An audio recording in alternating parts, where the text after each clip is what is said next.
Deep beneath the waves, a single elf chose to risk everything. Lyra, a young sea-elf cartographer, ignored the stern warnings of her elders and plunged into the abyssal darkness of the Silver Trench. She was driven by a forbidden theory, a belief that the ocean's very heart was beginning to change. Her only tool was a rare and beautiful magic, the art of song mapping, where melodies could chart the invisible, magical currents that only the Sea-Elves could follow. By diving where she was forbidden, Lyra was not just breaking a rule, she was challenging centuries of tradition, gambling her future and her place among her people for a single chance to prove she was right. Her defiance would send ripples through their entire world, sparking a chain of events that would test their deepest beliefs. By the end of this tale, you will understand how one act of courage can reshape an entire civilization, and why some secrets are meant to be sung, not silenced. Where are you listening from right now, and what is the local time where you are? I always find it wonderful to hear how far these stories can travel. What would you risk to prove a truth only you can see? The first note left her lips, a single, shimmering tone that seemed to fracture the deep sea silence. Lyra's song was not the simple, practiced melody of a standard survey. It was a complex, experimental cascade of sound, a tapestry woven from threads of pure magic. As she sang, her voice intertwined with the water itself, and the ocean began to answer. A brilliant, three-dimensional map of swirling, luminous energy materialized in the water around her, a constellation of light in the crushing dark. This was the true art of song mapping, translating the invisible into the undeniable. Yet the map that bloomed before her was unlike anything in the ancient texts. It revealed a violent, beautiful convergence of magical ley lines, a nexus of power so potent it defied all known charts. The sheer effort of holding this vision tore at her. A wave of dizziness washed over her, and her hands trembled. A nearby school of startled, bioluminescent fish scattered in a panic of blue-green light, their flight a silent alarm to any guardian who might be watching. Her body screamed for her to stop, a chorus of pain and exhaustion, but her spirit soared with a wild, defiant exhilaration. She had found it, the proof. To let it fade now was unthinkable, so she made a choice that would cross a final, sacred line. Lyra drew upon a fragment of her own life force, weaving it directly into the song. It was a forbidden technique, one that stabilized the shimmering map with terrifying clarity, revealing a path through the chaotic energy, but the ocean exacts a price for such defiance. A sharp, magical backlash rippled outwards, shaking the very rock of the Silver Trench. The tremor was minor, a mere shiver in the abyss, but in the silent, watchful world of the Sea-Elves, it was as loud as a scream. Her secret discovery was now complete, and with it came the certainty of exposure. The tremor was a whisper against his senses, but Kalin felt it like a shout. His duty as a guardian elf was to patrol the silent borders, to sense the disturbances no one else could.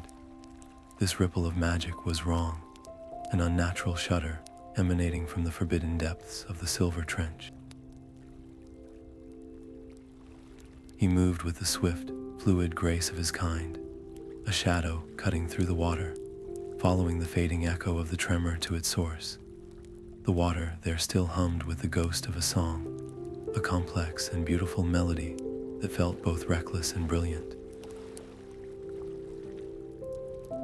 And there, slowly dissolving into the dark water, was the reason for the disturbance. A map of light, intricate and impossibly detailed, was fading like a dying breath. He saw the convergence of ley lines, a chaotic and beautiful nexus that defied every chart he had ever sworn to protect. This was Lyra's work. He knew her signature in the song, the unique resonance of her magic. His first duty was clear, an order carved into him by centuries of tradition. Report the breach. Yet as he watched the map's final glimmers fade, a conflict tore at him. He knew Lyra, her restless curiosity, her fierce dedication. This was not an act of mere rebellion. She had found something real, something profound. The council would only see the forbidden magic, the broken law. They would never see the discovery. So Kaelen made a choice that would bind his fate to hers. He raised his hands and sang a soft, capturing note, pulling a fragment of the dissipating energy into a small, crystalline shell at his belt. He collected a water memory, a perfect echo of Lyra's fading map.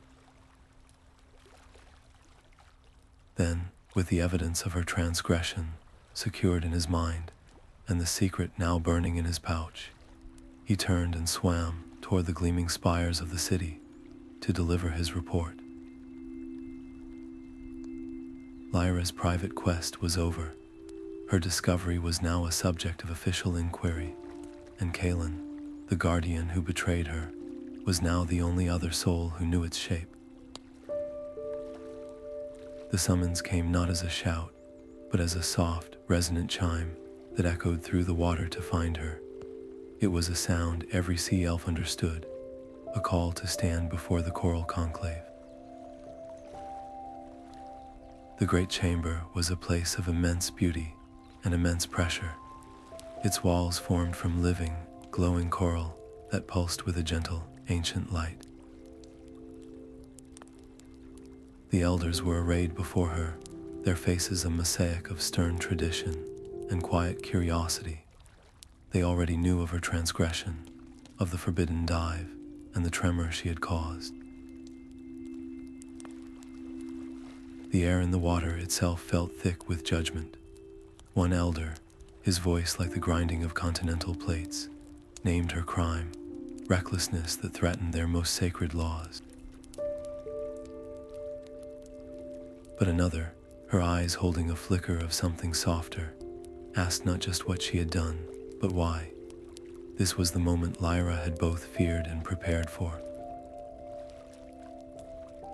She could fall to her knees, offer a full and humble apology, and likely receive a light punishment.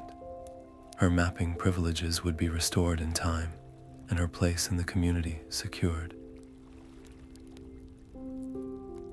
Or she could stand her ground, present the wild, incomplete truth of the ley line nexus, and be cast out forever for practicing forbidden magic. She chose a third path, a razor's edge between obedience and rebellion.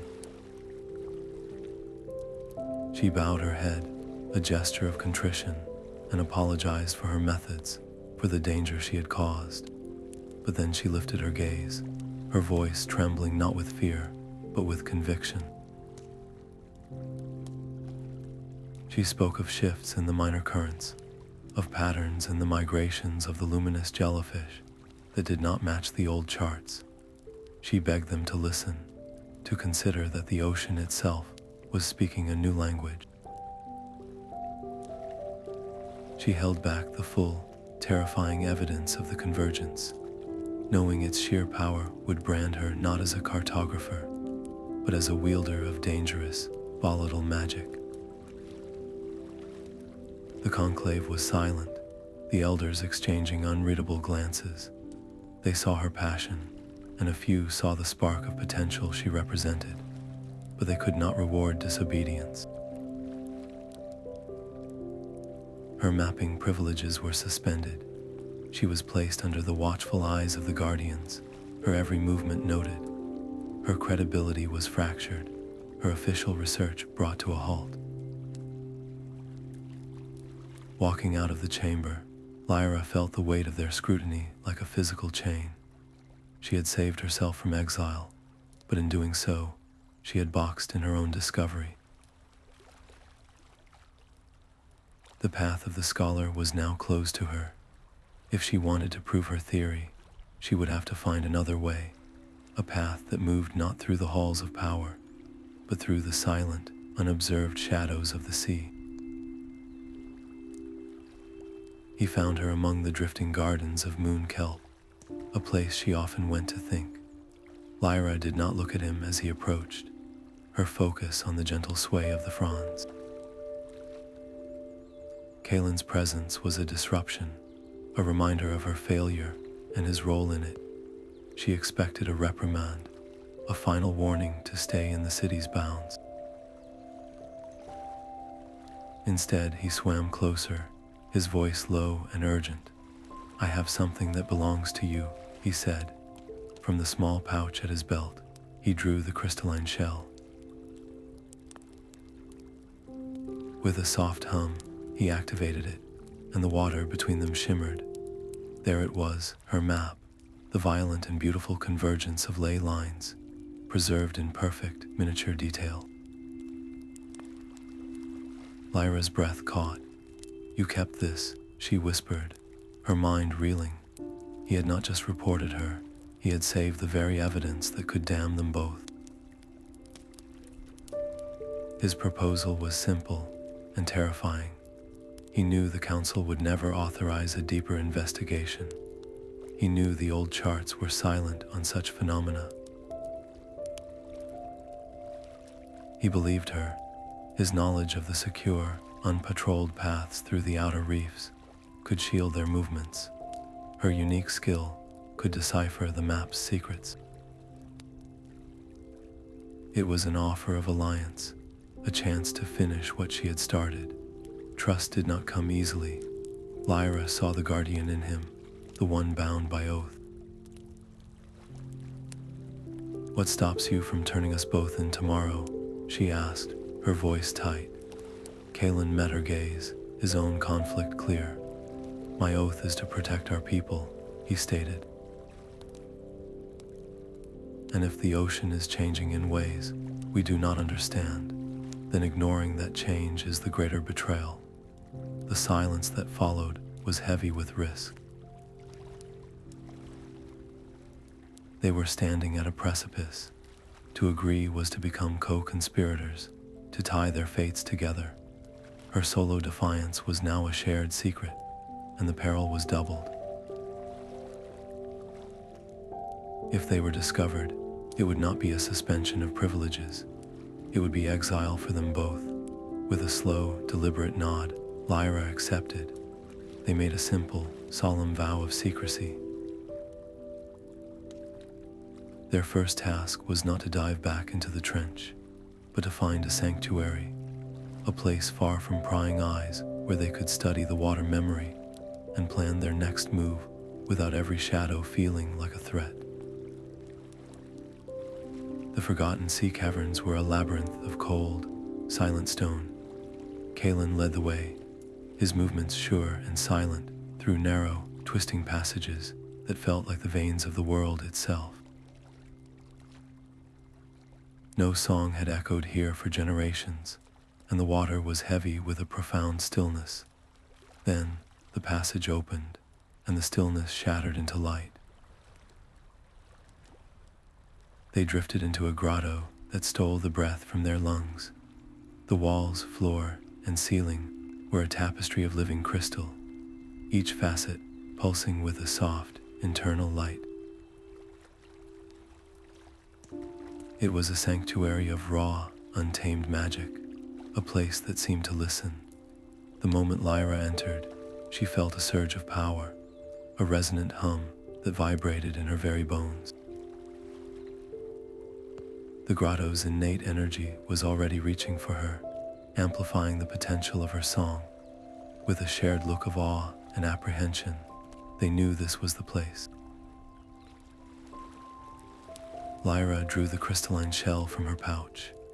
As she released the water memory, the grotto did not merely display it, it embraced it. The map exploded into the chamber, no longer a fading echo, but a vibrant, three-dimensional reality. The ley lines were rivers of incandescent power, and for the first time, their true path was undeniable. They did not fade into the abyss. They converged, with terrifying purpose, upon a single, ominous location, a dormant volcanic ridge known as the Ashen Spine. The clarity was a victory, but it came with a cost. The amplified magic was a torrent, intoxicating and wild. It pushed against Lyra's control, a pressure building behind her eyes. To hold the map steady required every ounce of her focus, a battle of will against the very power she was trying to command. Kaelen could feel the strain, the grotto's energy becoming volatile, threatening to shake the beautiful crystals from their roots. They could not leave this map to fade again. It was too vital, too complex to hold a memory alone. Lyra made a decision that felt both inevitable and insane. She would not just observe the map, she would try to sing it into the grotto itself, to etch the ley lines permanently onto the receptive crystal faces. It was a theoretical procedure, something mentioned only in fragments of ancient, cautionary texts. There was no margin for error. A single misplaced note, a tremor in her voice, and the feedback could shatter the crystals into dead, cloudy dust. It would destroy the sanctuary and the only perfect copy of their proof. Their entire quest and their futures balanced on the next notes she would sing. The grotto hummed in anticipation, its pent-up energy waiting for her to give it a shape or to break under the strain. Her voice was a thread of silver light in the humming darkness. Lyra sang, and this time she did not hold back. She poured the entire, complex melody of the ley line convergence into the grotto, aiming the full force of the song at the central crystal spire. The sound wove through the water, a living thing of immense power, and the grotto answered. The crystals flared, their soft pulse becoming a brilliant, rhythmic throb of light. The air itself began to vibrate, a pressure building that threatened to tear the beautiful map apart before it could be sealed. Kaelen moved without hesitation. He placed his hands against the base of the spire, his own song, a low, steady counter-melody of pure stability. His guardian magic was not for creation, but for protection and order. He became an anchor, his will a shield containing the volatile energy Lyra was unleashing, forcing it to focus on the crystal and not on shattering their sanctuary. For a long, breathless moment, the two songs wrestled, one wild and brilliant, the other firm and unyielding. Then, with a final, resonant chord that shook the water, the struggle ended. The central crystal spire drank in the last note of the song. Its internal light shifted, no longer a simple glow, but a flowing, intricate tapestry. Frozen within the crystal was the perfect, three-dimensional image of the ley lines, a permanent and undeniable chart of the ocean's hidden heart. The silence that followed was absolute and heavy. Lyra drifted back, her body trembling with a deep, magical exhaustion. Kaelen slumped against the spire, his own strength spent. They had succeeded, but the cost was a profound vulnerability. The crystal chart now pulsed with a soft, persistent light, a beautiful beacon in the dark cavern that could, in theory, be sensed by any guardian who swam near enough. They could not stay, remaining here weakened and with such a potent source of magic glowing behind them, was an invitation for disaster. With a shared, weary glance, they made the only choice they could. They would leave their creation here, trusting the labyrinth of stone and the cavern's long-forgotten nature to hide it. They had to retreat, to find a place to recover their strength, and finally, to make the most dangerous decision of all. They had the proof, solid and real, but the proof was locked in a crystal in a hidden cave. They were the only ones who knew it existed, and they were now too drained to defend it or themselves. Who could they possibly show it to? The council had already dismissed Lyra's cautious warnings. Presenting them with this radical, forbidden map, created through unsanctioned magic, would likely see them both exiled before they could finish explaining. Yet keeping it a secret forever was its own kind of failure. The weight of their discovery was now a burden they had to carry out into the open sea, a shining truth that made them targets. The cold, open water beyond the caverns felt like a shock after the grotto's resonant warmth. They swam slowly, their bodies heavy with exhaustion, the triumph of their creation already shadowed by its peril. It was then the song found them, not a magic melody, but a deep, ancient call that vibrated in their bones. A pod of great Leviathans, their skin like weathered stone, and eyes holding the light of millennia, glided from the abyssal gloom. The lead whale, a colossal being whose voice was the sound of the ocean's own memory, turned a slow, knowing eye toward them. Your song of stone echoes far, little singers, its thoughts brushed against their minds, a gentle but firm pressure. You have lit a beacon in a dark house, and others are now stirring from their sleep. The message was not one of malice, but of simple, devastating fact. The crystal chart's powerful signature was pulsing through the water, a clarion call to any being sensitive to the flow of magic, and not all who listened were friends. The whales spoke of ancient rivals, territorial and predatory beings of pure energy that fed on concentrated magical sources. Their sanctuary was no longer just a secret. It was a prize. The personal risk of punishment now felt like a distant, almost childish concern. Lyra looked at Kalin, and in his eyes, she saw the same grim understanding. The grotto was a vulnerability, a point of immense power that could be exploited, perhaps even used against their entire city. Keeping their discovery a secret was no longer an option born of defiance, but an act of profound negligence. "We have to tell the Conclave," Lyra said, her voice quiet but absolute.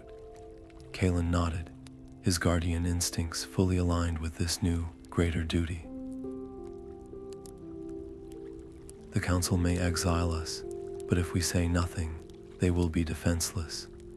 The choice was made in a heartbeat, a silent pact between them. Their quest for personal vindication was over, subsumed by a duty to protect their home. Turning their backs on the open sea, they swam with a new, desperate speed toward the gleaming spires of the city. The journey felt different now. Every shadow in the water seemed to hold a new menace, every faint current a potential scout for the forces they had unwittingly awakened. They were no longer just two renegades returning from a secret project.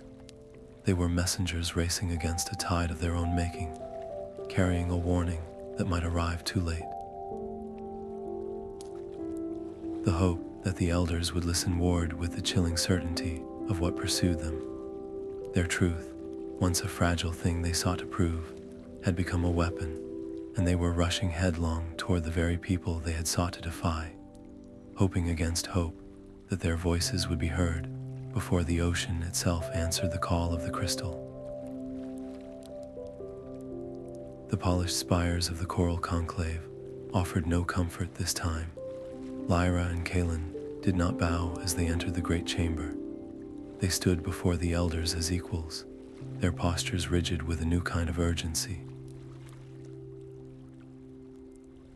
"We return with a warning," Kaelen began, his guardian's voice cutting through the water with a gravity that silenced the usual soft murmurs. He spoke of disturbances, of ancient things drawn by a powerful new resonance in the sea, a beacon they had inadvertently sensed. He carefully omitted the crystal grotto, speaking only of a distant, volatile magical source they had discovered. The elders listened, their expressions a wall of carved coral. When Lyra added her voice, pleading for them to strengthen the city's outer wards and dispatch scouts, the skepticism in the chamber became a tangible force. "You ask for our trust," one elder stated, her voice like ice, "after you have already proven yourselves deceitful. This feels like a story crafted to reframe your previous crimes, to make your forbidden mapping seem like a heroic discovery. How can we know this is not merely a ploy?" The demand was simple and devastating. "Show us the evidence. Bring us to this source." Lyra's heart hammered against her ribs. To reveal the grotto now would be to hand over their life's work to those who would likely shatter it out of fear, and to confess to an even greater act of forbidden magic. "I cannot," she said, her voice strained. "To do so would risk the very thing we are warning you about. It would lead you directly to the beacon." Kaelen turned to her, his own frustration evident. "Lyra, if we do not show them something, they will not act. Our warning is worthless without proof." The tension between them was a silent battle. Her instinct was to protect their discovery at all costs. His was to fulfill his duty, even if it meant sacrifice. In that charged silence, a desperate compromise was born. "We will not take you to the source," Lyra said, addressing the conclave. "That is too dangerous for all of us, but we can take a small delegation, ones you trust, to a secondary location. From there, I can sing a fragment of what we have seen. You will witness the scale of the magic involved, and you will feel the truth of the disturbance for yourselves." It was a gamble, a performance staged on a knife's edge. They would guide a handful of elders to a vantage point near the grotto, close enough for Lyra to pull a thread of its power into a song map without revealing the sanctuary's true location. It would prove the threat was real without surrendering their only leverage. The elders conferred in low tones, their distrust warring with a dawning prudence. Finally, they agreed. A single elder, the one who had once shown Lyra a flicker of understanding, would accompany them, along with 2 senior guardians. It was not the full mobilization they had hoped for, but it was a chance. As they left the chamber to prepare for the journey, the weight of their plan settled upon them. They were not just guides, they were now directors of a fragile play, hoping their small, trusted audience would see the truth in the echoes, and that the ancient things stirring in the deep would grant them the time they needed to convince everyone. The water was a deep, cold indigo at the observation ledge, a stark contrast to the city's warm glow. Elder Morwen, a figure whose silence was as sharp as the coral staff she carried, observed Lyra and Kaelen with unblinking focus. Her 2 senior guardians flanked her, their presence a clear reminder that this was not a mission of trust, but a verification. The ledge overlooked a vast, empty seascape, a neutral territory far from the hidden grotto. This was the stage for their desperate performance. Lyra knew a grand, complex song would be too much, too reminiscent of her forbidden work. Instead, she began a soft, simple melody, a surveyor's hum designed to rid the ambient magical field. The water around her shimmered, and a modest map of light bloomed into existence. It showed the gentle, predictable flow of a known current, just as the old charts dictated. But then, as she held the note, a flicker of violent crimson bled into the serene blue flow, a sudden, jagged spike of energy that twisted and vanished as quickly as it appeared. It was an anomaly, a clear and undeniable fluctuation. Morwen's eyes narrowed, her professional curiosity momentarily overpowering her suspicion. She swam closer, her hand passing through the fading image. "The energy signature is wrong," she murmured, more to herself than to anyone else. "It is unstable. This is not on any chart." Kaelen remained still, letting the evidence speak for itself. The conflict within the Elder was visible. Her duty to uphold the Conclave's judgment warred with her deeper duty to protect their home from genuine threats. Lyra watched this internal struggle, this fragile shift in the water. It was a crack in the wall of their disbelief, and she knew she had to widen it. She let the song map fade and met Morwen's gaze. "The energy is not just changing, Elder," Lyra said, her voice barely a whisper, yet carrying perfectly in the stillness. "It is being pulled. Something or someone is siphoning it." The air in the water seemed to freeze. A natural phenomenon was one thing, a concerning puzzle for cartographers.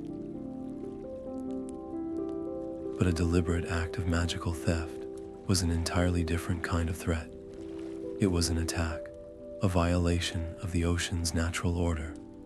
Morwen's face went from skeptical to starkly grave. The mystery was no longer a question of what, but of who. Their fragile alliance was now bound by a shared enemy, and the race was no longer just for understanding, but for survival. The trail was a scar of cold in the living ocean.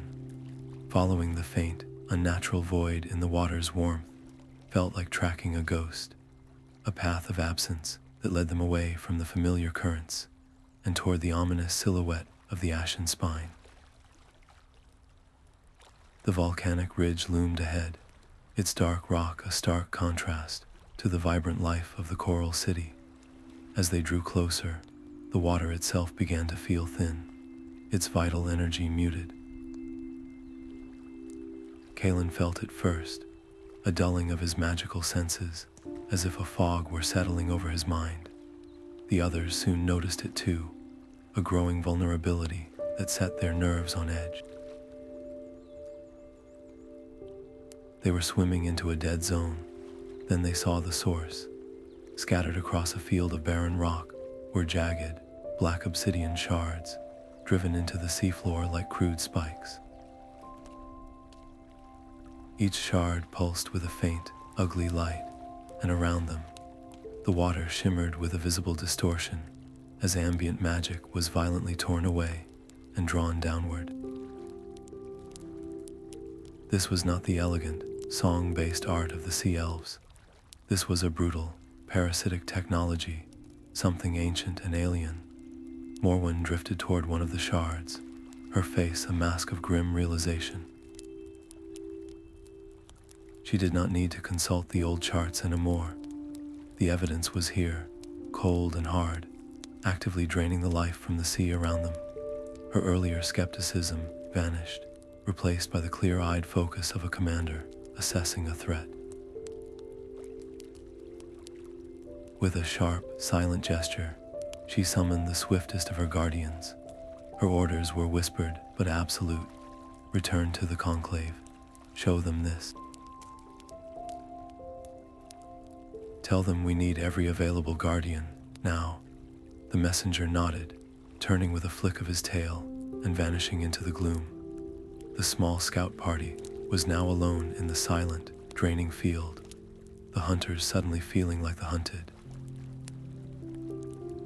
Every shadow cast by the volcanic rock could hide the ones who placed these shards. Their mission had irrevocably shifted. They were no longer merely verifying a theory. They were tracking an enemy, moving deeper into its territory. Their own powers weakened, and their reinforcements a desperate hope, racing against time. The hunt was on, and every moment they pressed forward, the unknown closed in around them.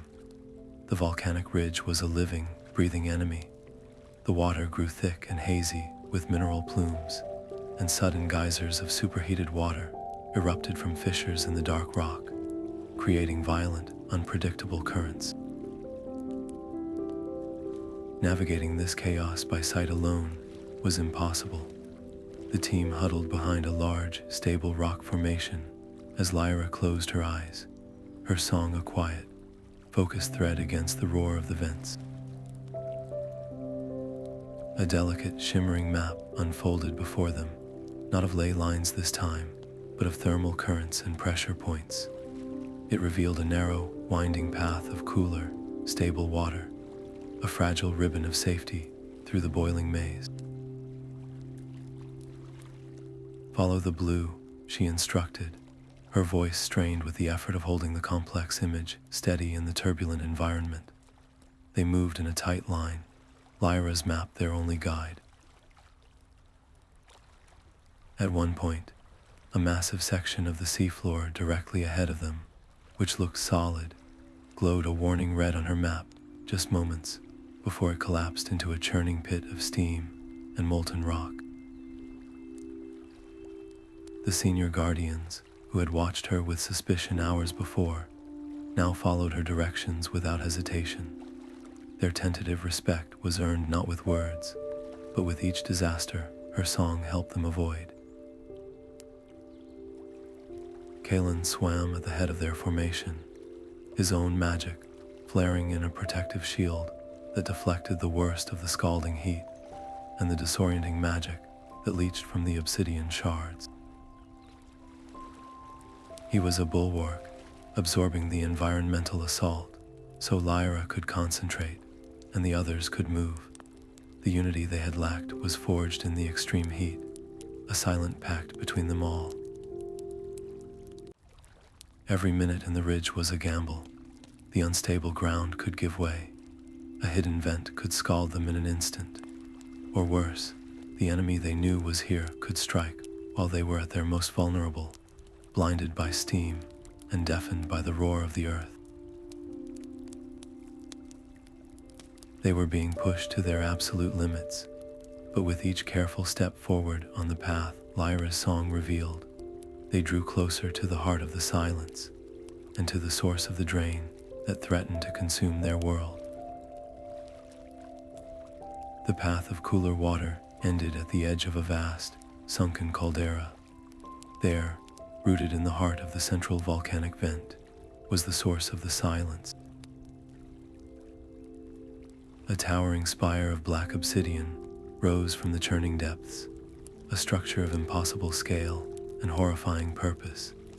It pulsed with a slow, rhythmic light, each beat a visible wave of stolen magic being drawn into its core from the network of shards.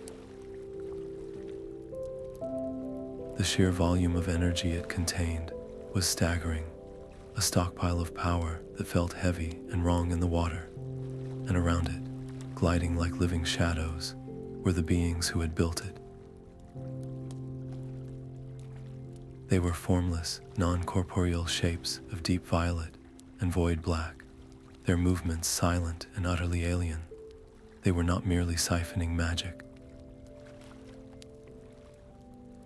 They were harvesting it, building a reservoir for a purpose that could only be ominous. The team watched, hidden in the mineral haze, the reality of the threat crashing over them. We cannot wait for reinforcements, Lyra whispered, her voice tight with a new, cold fear. Every pulse makes that spire stronger. If we wait, it may become unstoppable. Elder Morwen stared at the monolithic structure, her face a grim mask. To attack now, with just the 5 of us, is a profound risk. It is likely a suicide mission. But Lyra was right. The flow of energy was constant, a torrent being stolen from the ocean's heart. To observe and do nothing was to grant the enemy unlimited time to complete its work.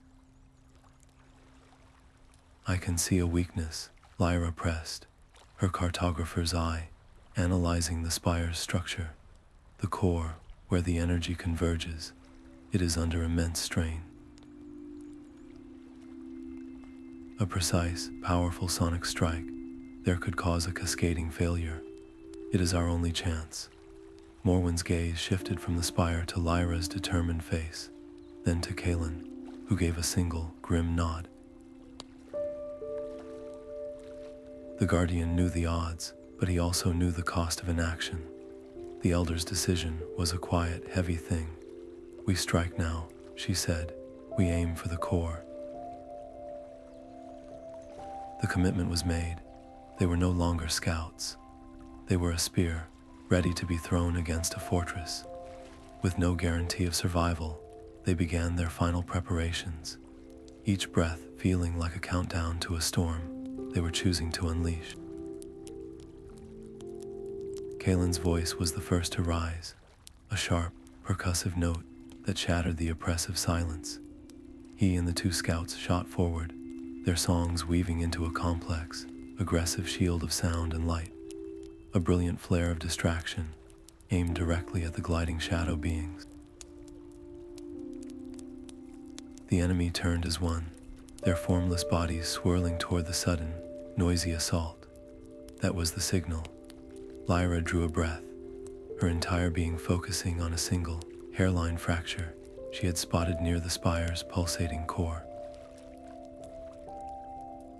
Her song was not a melody now, but a weapon, a single, piercing note of pure, high-frequency energy, sharp as a needle and aimed with all her will.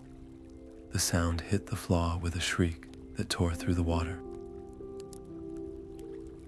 For a moment, nothing happened. Then a web of brilliant white light spider-webbed across the obsidian surface. A violent crack echoed through the caldera, and a geyser of raw, untamed magic erupted from the wound. The shadow beings recoiled, their silent forms rippling in clear disorientation as the wild energy lashed out, but their victory was measured in seconds. The spire itself reacted, a deep, resonant hum built from within the structure, gathering power with terrifying speed before unleashing it in a single, invisible shockwave. The force hit them like a physical blow. The 2 scouts were thrown backwards, their protective songs snuffed out as they crumpled against the rocky seafloor. Kaelin's shield held, but barely, the impact sending cracks through his magical barrier. Lyra took the full brunt of the backlash. The piercing note died in her throat as the shockwave slammed into her, a tidal wave of pressure that crushed the air from her lungs and sent her vision spinning into a haze of gray. She fought to stay conscious, her body suddenly leaden and unresponsive. It was over in an instant. Their assault had left little more than a scar on the monstrous structure, and the cost was immediately, horrifyingly clear. Elder Morwen's voice cut through the chaos, sharp and absolute. Fall back now. We cannot hold here. There was no time for argument. Kaelen and the less injured Guardian grabbed the 2 wounded scouts, pulling them from the rock. Lyra, dazed and weakened, was supported by Morwen herself as they fled the caldera, the spire's ominous hum already returning to its steady, draining rhythm behind them. Their first strike had been a desperate gamble, and it had failed. They had not just been repelled, they had been thoroughly outmatched, their strongest attack met with an automated defense of overwhelming power. As they retreated into the relative safety of the twisting rock formations, the true weight of their situation settled upon them. They were wounded, outnumbered, and their enemy was not only powerful, but built to withstand them. The spire continued its work, unbothered, and they had no idea what to try next. The cold darkness of the lava tube was a stark refuge. Inside, the only sounds were the ragged breathing of the wounded and the soft, healing hum from the senior guardians as they tended to the 2 scouts. Outside, through the narrow entrance, they could still see the spire's ominous pulse, a little slower now, but steady. The crack Lyra had made was already beginning to seal over, the obsidian knitting itself back together as if it were living tissue. Their desperate strike had barely slowed the machine, and the price was written on their battered bodies, and in the heavy silence between them, Elder Morwen watched the distant spire, her face carved from stone. "We lack the power," she stated, her voice flat and final. "Our strongest combined assault was a flicker against that thing. Even when the full contingent of guardians arrives, I fear it will not be enough." The truth of her words settled in the water, cold and suffocating. Despair was a tangible presence, seeping into the cracks of their resolve. Lyra huddled against the rough wall, the magical exhaustion, a deep ache in her bones. "This is my fault," she whispered, the words meant only for herself, but carrying in the quiet tube. "My plan, my arrogance. I led us right into its defenses." She had been so sure of her map, so confident in the weakness she had seen. That confidence now felt like a childish delusion. Kaelen moved to sit beside her, his own weariness evident in the slow drift of his movements. "We all chose to strike, Lyra. The fault is shared." His attempt to rally them felt hollow, even to him. The sense of purpose that had driven them from the city was crumbling. What were they now but a handful of wounded elves hiding from a power they could not challenge? Then, as she watched the slow, rhythmic pulse of the spire, a different kind of map began to form in Lyra's mind. It wasn't the map of the structure itself, but of the immense forces surrounding it. She saw the volcanic vent, the churning, raw geothermal power that the spire was rooted in. The spire was a parasite, but it was a parasite attached to a heart of unimaginable fury. Her own failed attack had been like a pinprick. What they needed was not a bigger pin, but to turn the heart against the parasite. "We have been thinking about this all wrong," she said, her voice gaining strength as the idea crystallized. "We cannot destroy it with our own power, but we can use its own environment against it. The answer is not in our song, but in the volcanoes."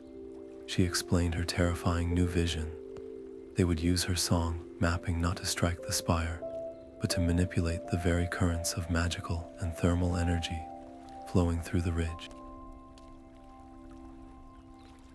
They could, in theory, guide the volcano's own immense, pent-up power and channel it directly into the spire's core. The silence that followed was deeper than before. Morwen turned from the entrance, her eyes wide with a mixture of horror and dawning understanding. "You are proposing we trigger an eruption," she said, the words hanging in the water.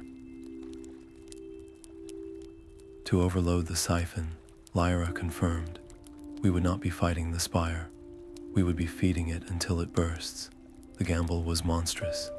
They would be standing at the epicenter, attempting to conduct a cataclysm. A miscalculation would not mean a failed attack. It would mean their instantaneous vaporization in a cataclysmic volcanic event. They would be trying to control the ocean's own fury, and the slightest error in her song, the smallest misreading of the currents, would doom them all. Their mission had just escalated from a battle against an enemy to a wager with the planet itself. The silence in the lava tube was no longer one of despair, but of calculation. Lyra's gaze was fixed on the distant, pulsing spire as she laid out the terrifying mechanics of her new plan. She would not sing a song of attack, but one of perfect understanding. Her voice would weave through the volcanic vents, mapping the complex network of magma flows and pent-up geothermal pressure with a precision no Sea-Elf had ever attempted.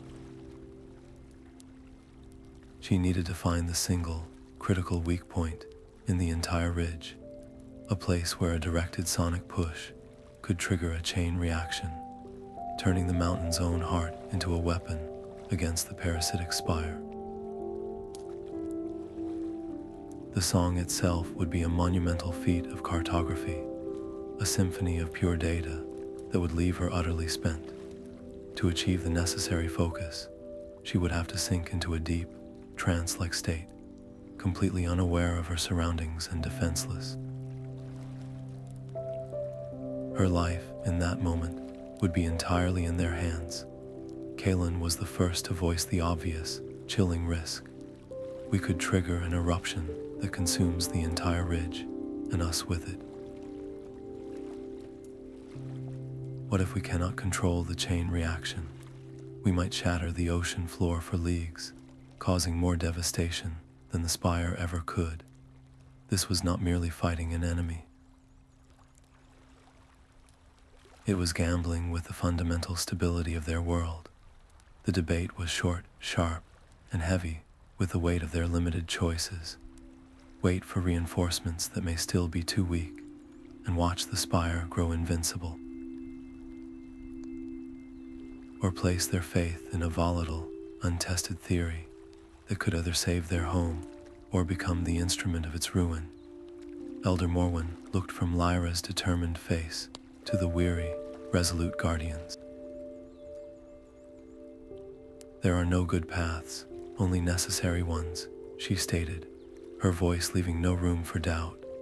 We are out of options. We do this. The agreement was unanimous, a silent pact sealed in the dim glow of the lava tube. They were no longer just a team. They were the fulcrum upon which the fate of their world would tilt. The success of everything now depended on a single, vulnerable elf, the clarity of her voice, and the strength of their protection. They were committing to become either the saviors of their civilization or the architects of its doom, and the only thing left to do was begin. The first note was a whisper of pure intent, a sound that did not strike the obsidian spire, but slipped past it, seeking the deep, resonant heat of the world below. Lyra's song was a thing of terrible beauty, a melody that mapped not space, but pressure and time. She wove her voice through the labyrinth of magma chambers and superheated vents, her consciousness sinking so deep into the trance that the battle around her faded to a distant, muffled roar. She was no longer singing at the enemy. She was singing to the volcano itself, and the ocean began to answer. The water grew heavy and warm, currents twisting into strange new patterns as her magic guided the pent-up fury of the earth, directing it like a river of fire toward the spire's foundations. The very seafloor beneath them groaned in response, a deep, tectonic shift that vibrated through every bone. The shadow beings reacted with a frenzy that was almost intelligent. They abandoned their slow, gliding patrol and converged on the lava tube, their formless bodies slamming against the defenses of Morwen and the Guardians. Light flashed and died, as their protective songs were strained to the breaking point. A guardian was thrown back, his song silenced, and the line of defense wavered. Through the chaos, through the psychic scream of the assault, Lyra remained at the center, her eyes closed, her voice unwavering. She was a single point of focus in the maelstrom, completely vulnerable, her fate tied to the strength of her protectors. Kaelen saw the line about to shatter. He saw a shadowy tendril slip through a crack in their defense, aiming directly for Lyra's heart. In that frozen moment, he understood the final calculation of his duty. There was no more powerful song of protection he could sing. There was only one thing left to give. He did not shout a warning or sing a final, defiant note. He simply turned from the fray, swam to Lyra's side, and placed his hands on her shoulders. Then he poured his own life force into her, not as a shield of sound, but as a silent, burning sacrifice. A dome of pure, golden light erupted around them, a temporary, perfect barrier forged from his very essence. The shadow beings recoiled from its radiance, their attacks faltering. Inside the dome, Lyra felt the surge of power, not as an invasion, but as a gift. It was warmth and stability, a final, profound silence that granted her the clarity she desperately needed. Her song did not grow louder. It grew impossibly precise, the final, complex notes locking into place as she felt Kalen's hands slip from her shoulders and his presence in the water fade into a gentle, fading warmth. The cost of their victory was now absolute. His sacrifice burned away the last of the chaos, leaving only the clear, direct path of the song and the approaching, world-shattering final note. The final note left her lips, a silent command that severed the last thread of control. Lyra's song had woven a channel of pure intent through the rock, and now the volcano answered with its full, terrifying voice. A controlled surge of superheated magma, guided and amplified by the focused magic, erupted from a fissure directly beneath the obsidian spire. It struck the structure's foundation, not as a random force of nature, but as a precision weapon. For one suspended second, the spire glowed from within, a black star burning out. Then it shattered. The sound was the death cry of a mountain. A blinding wave of pure, released magic exploded outwards, a silent, incandescent ring that vaporized the shadow beings where they drifted and erased the draining field in an instant. The victory was immediate and utterly catastrophic. The shockwave hit them next, a physical wall of water and force that slammed into the lava tube. Behind it, the entire ridge began to collapse in on itself, great slabs of rock tumbling into the newly formed abyss. They were trapped between the explosion and the implosion, with nowhere to swim. Now Morwen shouted, her voice a raw thread of power against the roar. She and the two remaining scouts joined their songs, their voices weaving into a single, desperate command. They did not try to shield themselves.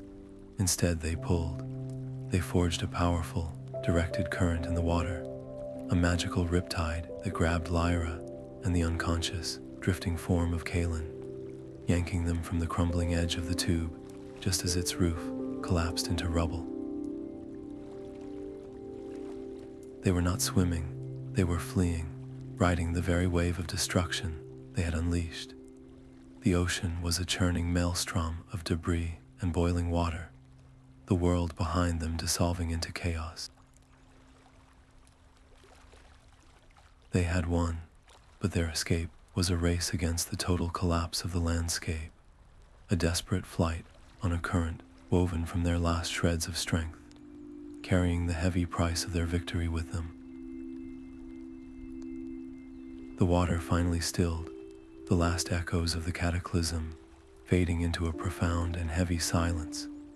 They watched from a safe distance as the dust of the collapsed ridge settled, the oppressive pulse of the Obsidian spire replaced by the gentle, natural flow of the ocean's returning magic. It was a victory that felt hollow, carved from loss. Kaelen drifted weakly, supported by one of the scouts. He was alive, a fact that felt like a miracle, but the vibrant guardian they had known was gone.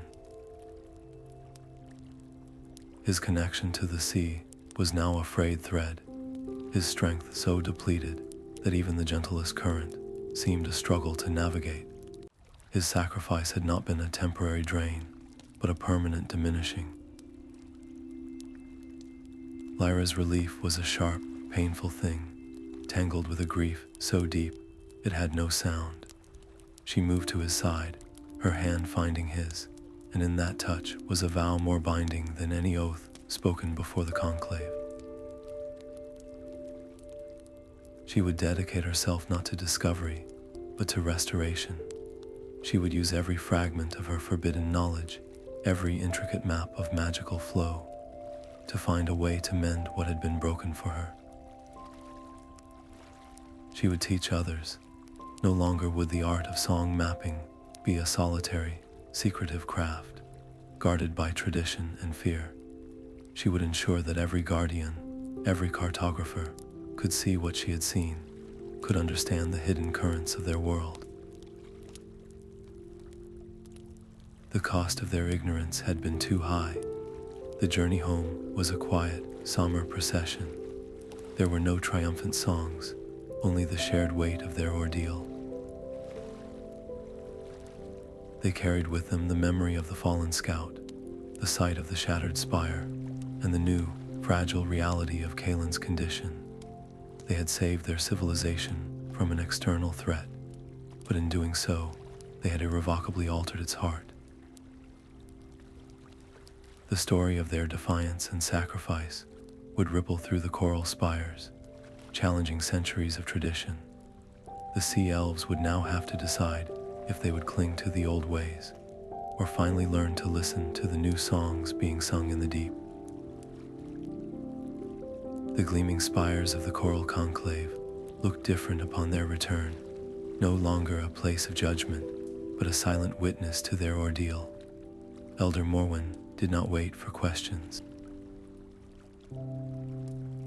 She swam to the center of the chamber and delivered a full, unvarnished account, her voice carrying the weight of witnessed truth.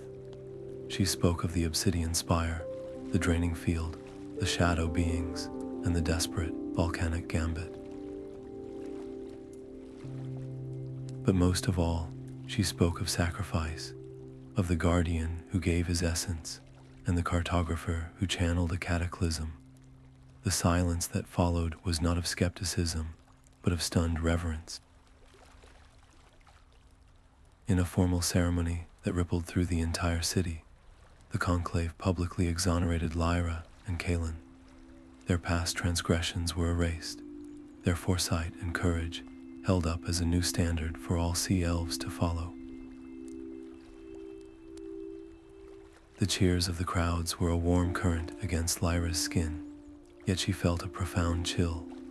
The victory felt hollow, a public celebration that could never measure the private cost of Kalen's broken strength, or the memory of the scout who did not return. How do you celebrate a battle when you are still counting the wounded? It was in this moment of bittersweet triumph that the Conclave made its most profound decision. They offered Lyra a new role, one born directly from her forbidden discovery. She was asked to establish and lead a new order of current mappers, a dedicated corps of song weavers tasked with the perpetual monitoring of the ocean's magical health.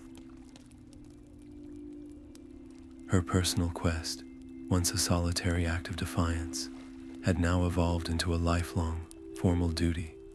She accepted, not with the fire of rebellion, but with the solemn gravity of a healer taking an oath. The weight of the responsibility was immense, binding her to a path of leadership and vigilance. She was no longer just the elf who saw the change coming. She was now the one tasked with ensuring her people would never be blindsided again, turning her private truth into a public shield for all. A new chapter for the Sea-Elves began not with a celebration, but with a commitment to listen more deeply to the ever-changing song of the sea. The water over the ashen spine was no longer a void, but a sanctuary. Lyra led her new order of current mappers through the clear, warm currents, the jagged scar of the collapsed volcano, now carpeted with new, vibrant coral, and swirling with schools of luminous fish. The ocean had not just healed, it had flourished, its magic flowing with a strength and purity that made the very water hum with life. This was their first official survey, and the proof of their hard-won victory was all around them. Yet, as the novice mappers fanned out, their young voices beginning the first simple surveyor's hums, Lyra felt a knot of anxiety tighten in her chest. Her own first solo dive had been an act of defiant curiosity. Theirs had to be different. Every flicker of uncertainty in a student's song, every moment of hesitation as they charted a new ley line, felt like a reflection of her own past recklessness.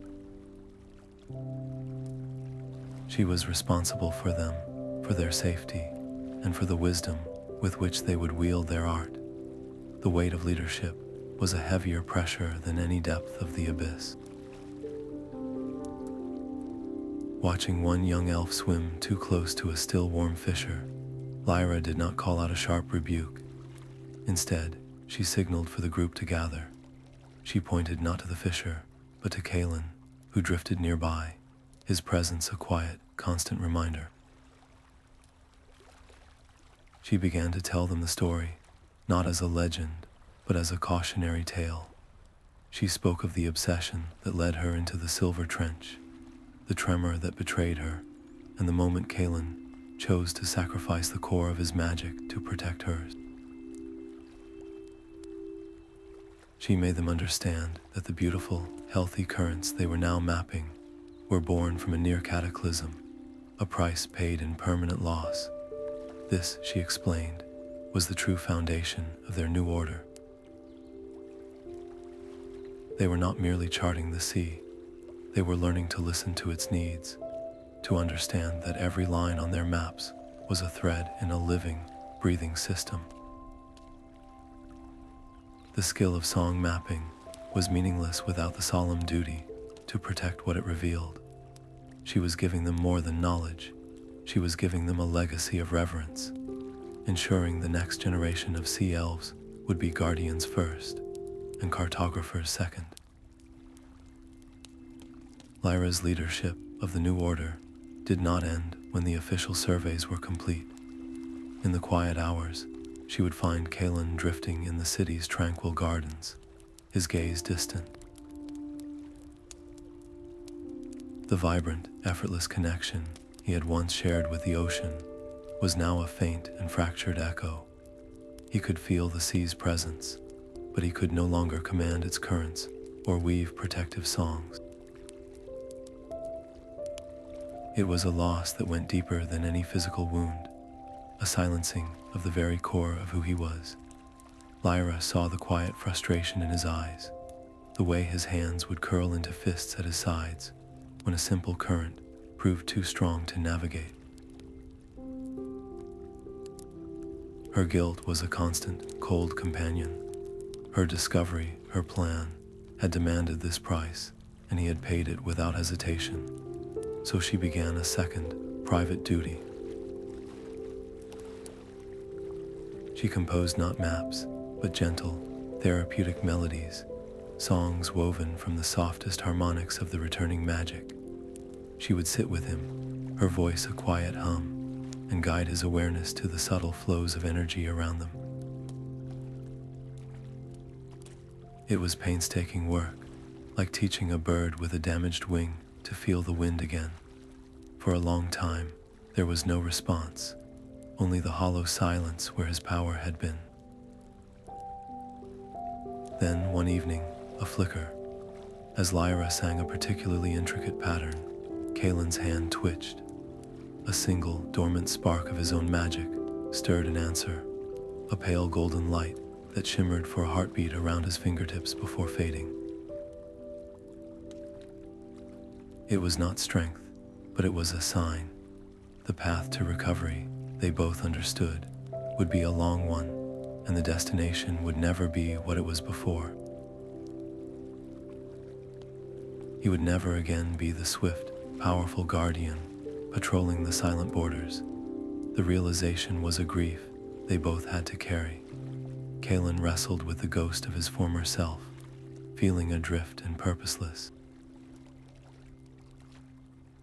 Lyra fought the crushing weight of responsibility for his condition, believing she had traded his future for her victory. Their shared trauma became a silent wall between them, built from things they could not say. The breakthrough came not in a grand moment, but in a quiet admission. "I miss the silence of the deep patrols," Kaelen said one day, his voice low, "but I remember the patterns of every current I ever guarded. I remember the tactics of the shadow beings, the way they moved and attacked." Lyra looked at him, truly looked, and saw not a broken guardian, but a living library of irreplaceable experience. "And I have maps," she replied softly. "I have theories on magical convergence that no one has ever written down. We have two halves of a story that no one else knows." The idea formed between them, a decision that felt less like a choice and more like a natural convergence of their lives. They would co-write the definitive text, a volume that combined his strategic mind and historical knowledge with her revolutionary cartography. He would become the Order's chief strategist and historian, his new purpose found not in the front line, but in the council chamber and the archives. Their partnership, born in a hidden grotto and forged in a volcanic fire, deepened into something unbreakable. They turned their shared pain into a source of profound wisdom, their book becoming the foundational guide for the new generation of guardians and mappers. Their story was no longer just a tale of survival, but a living map for navigating loss, finding new purpose, and understanding that the strongest currents are often woven from more than one voice. The grotto's secret was no longer theirs to keep. With the Conclave's formal blessing, Lyra and Kaelen led the first official delegation through the labyrinth of stone, the path now marked by softly glowing guide crystals. The collective gasp that echoed through the cavern was a sound of pure wonder, a wave of awe that washed over the newly revealed sanctuary. The central crystal spire, still holding the frozen map of the ley line convergence, pulsed with a steady, inviting light. This was no longer a hidden workshop for two renegades. It was instantly declared the heart of the new academy, a library where the walls themselves held the most advanced lessons. Students could now drift before the spire, tracing the paths of immense power with their hands, learning from a perfect, three-dimensional record of a near cataclysm without ever facing its danger. Yet this openness sparked an immediate and vocal dissent. A faction of traditionalists, elders who had long held the old ways as sacred, gathered at the city's edges. Their protests were not loud, but they were sharp, carried on currents of fear. "You teach them to play with fire," one elder argued, his voice echoing through the council chambers. This knowledge was restricted for a reason. You are handing a lit torch to every curious child and calling it enlightenment. They feared that by making such potent magic accessible, the Academy was planting the seeds for a new, more devastating form of recklessness, one armed with tools they barely understood. Lyra heard their fears, and she knew they were not entirely wrong. Knowledge without wisdom was the very recipe that had created the Obsidian Spire's architects. So she made a decision that would define the Academy's soul. She instituted a series of rigorous entry trials, challenges that tested not a student's raw power, but their patience, their empathy, and their judgment. Applicants were not asked to sing complex maps, but to navigate ethical dilemmas, to choose between a quick, impressive solution and a slower, safer one that protected the surrounding life. The grotto's knowledge became a guarded treasure, its gates open only to those who proved they valued responsibility over ambition. This careful balance transformed the sanctuary into a powerful symbol. It stood as a testament to progress, a place where the future of Sea-Elf magic was being written, but it was a future forever tempered by the hard-won lessons of the past. Every student who passed its trials understood that the beautiful light in the crystal was not just a lesson in power, but a permanent reminder of its cost. The ceremony chamber hummed with a different energy now, a resonance of focused hope. Before the assembled conclave and the families of the graduates, Lyra watched her students weave their final, qualifying song. Their voices rose not as a solo cry of defiance, but as a complex, harmonious chorus. The water before them shimmered, and a vast, three-dimensional map unfolded, charting the gentle, meandering path of the sunken Gulf Stream, a current of immense importance to the city's seasonal migrations. It was a masterpiece of cooperative magic, precise, stable, and beautiful. The silence that followed was not of judgment, but of awe, broken only by the soft, approving chime from the elders. This was the proof. Her methods, her academy, were not just viable, they were vital. The future of their people was now irrevocably tied to this new order. A profound pride swelled within her, but it was a heavy, somber feeling. She looked at each young face, alight with triumph, and saw not just cartographers, but future guardians of a fragile truth. Each one now carried the potential to heal the ocean, or, with a single misstep, to wound it deeply. As she called each graduate forward, she did not offer them a standard diploma. Instead, she presented them with a small, carefully polished crystal shard. These fragments, she explained, were infused with a sliver of resonance from the original Grotto spire. They were a physical link to the Academy's heart, a permanent reminder of the duty they now carried and the cost paid to secure their knowledge. The graduates accepted them with a reverence that spoke of their understanding. This was not a mere graduation, it was a passing of the torch. The cycle was now complete and self-sustaining. These new mappers would soon become teachers themselves, spreading both the power and the profound burden of their art across a new generation. The solitary song that had once echoed in a forbidden trench was now a chorus, and that chorus would continue, its melody forever woven into the fabric of the sea.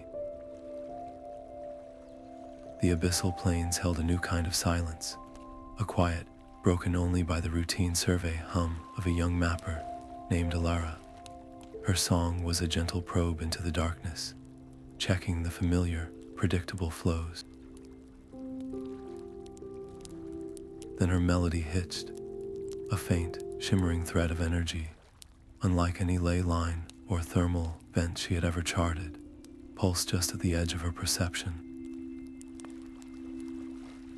It was a whisper of a current, cool and crystalline, weaving a pattern that defied every map in the Academy's archives. Her heart hammered a frantic rhythm against her ribs, a perfect echo of Lyra's own long-ago discovery in the Silver Trench. But Alara did not dive deeper. She did not push her song to its limits. Instead, she anchored the fragile reading, sealed the data into a crystal, and immediately activated her communication rune, her voice steady as she reported the anomaly through the newly established channels. When the report reached Lyra, the feeling was a strange and powerful echo. The old, wild excitement surged, a thrill she had not felt in years, instantly followed by the cold, sobering weight of memory. She saw not just a new current, but the ghost of a tremor in a forbidden trench, the cost of a guardian's sacrifice, and the blinding flash of a volcanic eruption. Her first instinct was a fierce, protective urge to shut the investigation down, to label the abyssal plains off limits and keep her people safe. But that was the old way, the path of fear and restriction. The Academy existed to navigate precisely this kind of discovery. The system had worked exactly as designed, a testament to how far they had come. Alara had reported, not rebelled. Gathering her senior advisors, Lyra approved the formation of a small, specialized research team with Alara at its head. Her authorization, however, came with a list of conditions as intricate as one of her own maps. The team would be equipped with reinforced sonic shields and redundant communication buoys. They would map from a distance first, establishing a full perimeter.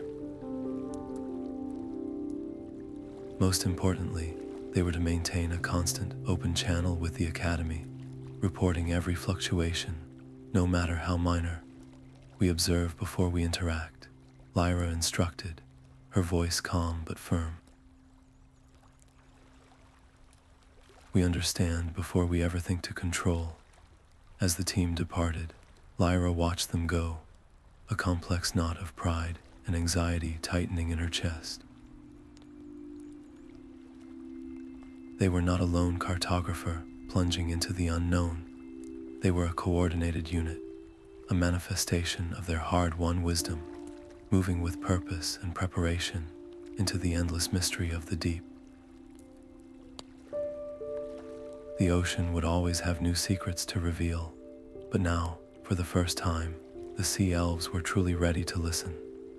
The strange current danced just ahead, a shimmering ribbon of pale blue light weaving through the abyssal gloom. Alara and her research team maintained a respectful distance, their instruments humming as they observed from a perimeter of safety. Then, a gentle shift in the water announced the arrival of two figures who needed no introduction. Lyra and Kaelen, now elders whose names were spoken with reverence, drifted into the circle of observation.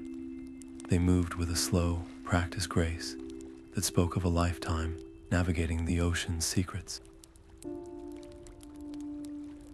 Without a word, Lyra extended her hand, and Kaelen took it. Their partnership had weathered rebellion, sacrifice, and the slow, patient work of rebuilding, and now it had brought them here, to the edge of a new beginning. A soft, questioning note rose from Lyra, a gentle probe toward the playful current. For a moment, there was only the silence of the deep. Then, Kaelen answered. His voice was a quiet, steady hum, no longer the powerful shield song of a guardian, but something softer, more foundational. It was the sound of stability, of a will that had been tested and refined in the crucible of loss. Their two voices intertwined, a simple, elegant duet that wove through the water. It was not the complex, volatile symphony of their youth, nor the desperate, piercing weapon of their battle. This song was a conversation, a gentle question posed to the sea, and the sea answered with breathtaking clarity. A map bloomed around them, not a violent constellation of power, but a delicate, stable lattice of light that perfectly captured the current's essence. It was harmless, curious, and full of a playful energy that swirled around them like a friendly creature. In that perfect, silent map, the ghosts of the past were finally laid to rest. The tremor in the silver trench, the shattered obsidian spire, the cost of a guardian's strength, all of it was healed in this one peaceful act of shared creation. Tears, invisible in the salt water, were felt in the tremor of their clasped hands. Lyra looked at Kaelen, and in his eyes, she saw not the shadow of what was lost, but the enduring light of what they had built together. With their voices still weaving the gentle map, Lyra spoke a name into the water, a name that would be recorded on every new chart from that day forward. We name this current Kaelin's hope. The name was not a monument to power, but a promise. It ensured that his sacrifice and the hope that had carried them through their darkest hours would be remembered in the very geography of their world, a permanent landmark on the Sea-Elves maps. Their personal story of courage and love was now an official part of their people's history, a guide for future generations. Their work was complete, but the ocean's song and the chorus of those who listened would echo forever. The great hall of the Coral Conclave was filled with a profound and watchful silence. Lyra stood at its heart, the same chamber where she had once faced judgment as a reckless youth, but the currents of time had shifted irrevocably. She was no longer the defiant cartographer pleading her case, but a revered elder presenting the culmination of a lifetime's work. Resting on a pedestal of living coral was the Tome of Flowing Truth, its crystalline pages seeming to hold a soft, internal light. This was not merely a book of techniques, but the story of their people's transformation, co-written with Kaelen. Its pages detailed the intricate art of song mapping, but more importantly, they chronicled the profound ethics and painful sacrifices required to wield such knowledge responsibly. It spoke of forbidden dives and volcanic gambits, of a guardian's quiet strength and the permanent cost of victory. Every word was a lesson carved from experience, a warning and a guide woven together.